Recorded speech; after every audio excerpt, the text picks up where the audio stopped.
Just seen a video on here and it was a coach talking about how if you are able to get 3 sets of 10 reps repetitively, it is not effective and it is not challenging you through the sets. It is not to a high enough intensity, because if it was, you would probably expect your muscles to react and fatigue and you'd be able to do less.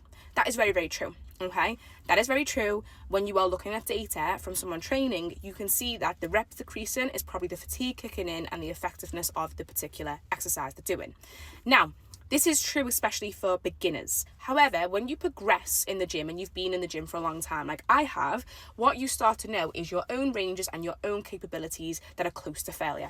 When you are brand new, you need to make sure that you are applying progressive overload over and over again, because you need to be able to read your data, read your results, make decisions, and always know the next step forward. So if you did do 3 sets of 10 reps, then what we'd obviously apply, if you hit the top end of the rep range, okay, it's time to go up in weight. Or if there's more reps to actually hit, so maybe you've got a range of 10 to 16, it's time to do more reps. This is progressive overload. But when you have been training for a long time, I do think you become a little bit more familiar with where your failure points are. So for example, I could pick a weight now of like a hip thrust or a glute drive, and I would know what is close to failure, how much I could particularly lift. You can use a 1 rep max calculator for this as well, but I'd still make it effective because my intensity's up.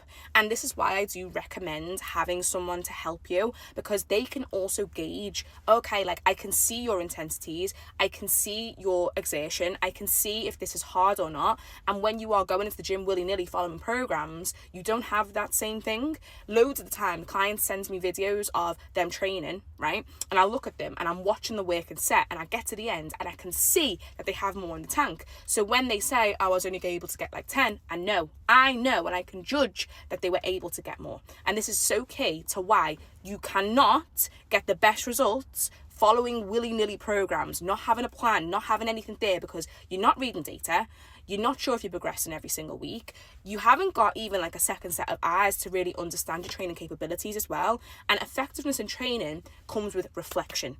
And that is exactly why progressive overload, you can't just wing it sometimes. You have to have a set structure, especially as a woman, because there's going to be times where you need to go down in weight and understand why too.